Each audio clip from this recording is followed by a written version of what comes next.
বিসমিল্লাহির রহমানির রহিম। হে সমস্ত জগতবাসী, আজ আমি শামীম আলী চিশতি আপনাদের সামনে যে আলোচনাটি নিয়ে হাজির হলাম, অবশ্যই এই পৃথিবীর মানুষ যদি এই কথাগুলো ঠিক মতো শুনে, মন দিয়ে শুনে, তো আশা করব ইনশাআল্লাহ যে আল্লাহ কি বলেছে, তোমরা আমাকে সেজদার মধ্যে লাভ করতে পারো, তোমরা আমাকে ভাবনার মাধ্যমে আমাকে লাভ করতে পারো, তোমরা চিন্তা ভাবনার মধ্যে আমাকে লাভ করতে পারো, এবং তোমরা আমাকে ধ্যানের মাধ্যমেও লাভ করতে পারো, তোমরা আমাকে জিকিরের মাধ্যমেও লাভ করতে পারো। তো আজকের বিষয়টি হলো, দেখেন যে সেজদা তো কত প্রকারই আছে। একটি সেজদা হলো আহাম্মদী সেজদা, আরো একটি সেজদা হলো মুহাম্মদী সেজদা। তো আহাম্মদী সেজদাটা কিভাবে করতে হয় এবং মুহাম্মদী সেজদাটা আমাদের কি করে করতে হয়, এ হলো একটা বিষয়। আরো একটা বিষয় আমি বলবো, মানুষ যে জিকির করে, জিকিরের মধ্যেও একটা বিষয় আছে, আহাম্মদী জিকির, মুহাম্মদী জিকির। আহাম্মদী জিকির কি? আহাম্মদী জিকিরটা মানুষ বেশি করে। আর এই আহাম্মদী জিকিরে কি আল্লাহকে পাওয়া যায়? আহাম্মদী জিকিরে কখনোই আল্লাহকে পাবে না। তবে মুহাম্মদী জিকিরে আল্লাহকে দ্রুত লাভ করা সম্ভব ইনশাআল্লাহ। তাহলে আহাম্মদী জিকির কি, মুহাম্মদী জিকির কি? দেখেন, আহাম্মদ শব্দের অর্থ যদি আমরা খুঁজি তাহলে পাই কি? আহাম্মদ শব্দের অর্থ প্রশংসাকারী, মানে কেউ কাউকে প্রশংসা করে। আর মুহাম্মদ শব্দের অর্থ কি? যে প্রশংসিত, যে একদল তারা প্রশংসা করে। আর মুহাম্মদ শব্দের অর্থ প্রশংসিত, তিনি প্রশংসা পায়।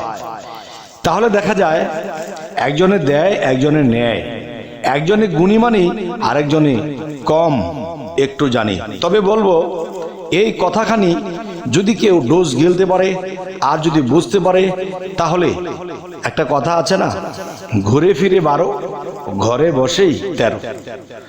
এর চেয়ে যারা বেশি বুঝে তারাই কিন্তু পড়বে ফেরে। তাই আমি বলবো যে অবশ্যই আজকের এই কথাগুলো মন দিয়ে শুনুন। এবারে শুরু করব যে মানুষ যখন সেজদা করে, এই সেজদার মধ্যে একটি সেজদা হলো আহাম্মদী, আরও একটি সেজদা হলো মুহাম্মদী। তাহলে সেজদাকারীদের সাথে সেজদা করা, আর এই সেজদা কেউ পাচ্ছে।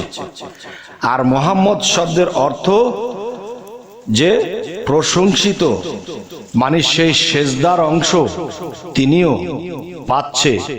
তাহলে এখানে আহম্মদ এবং মুহাম্মদ বিষয়টা নিজের মানব দেহের মধ্যে বুঝে নিতে হবে।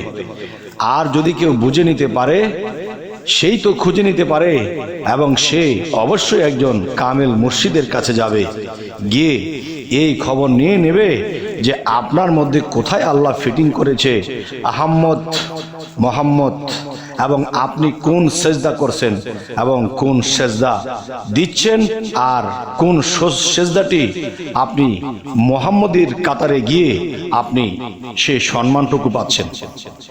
যাই হোক, এখন যে কথাটি বলবো যে আহাম্মদী জিকির কাকে বলে এবং মুহাম্মদী জিকির কাকে বলে।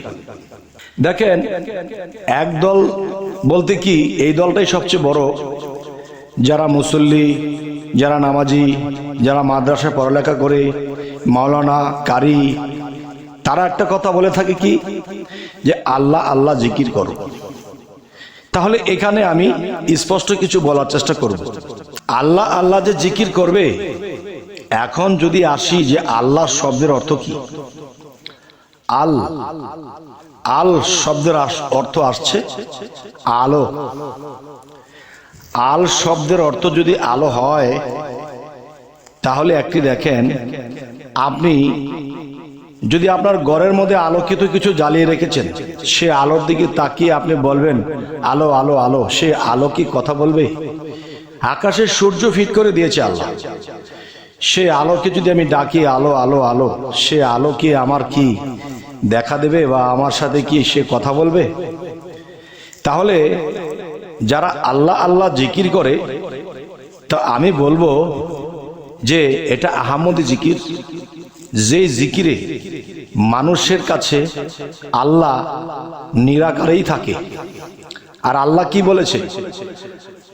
কুল হু আল্লাহু আহাদ, আমি এক হয়ে, যে আল্লাহুস সামাদ, আমি স্বয়ং সম্পূর্ণ।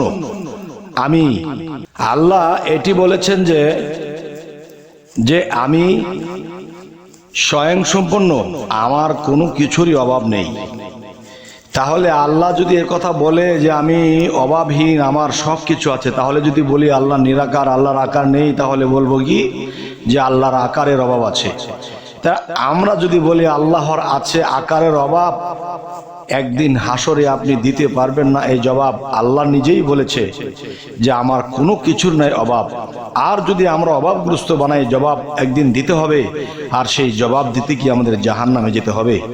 তবে যদি আকার থাকে আল্লাহ, সেটা কি? আল্লাহই তো বলেছেন খালাকাল ইনসানি আদম ওয়ালি সূরাতিহি।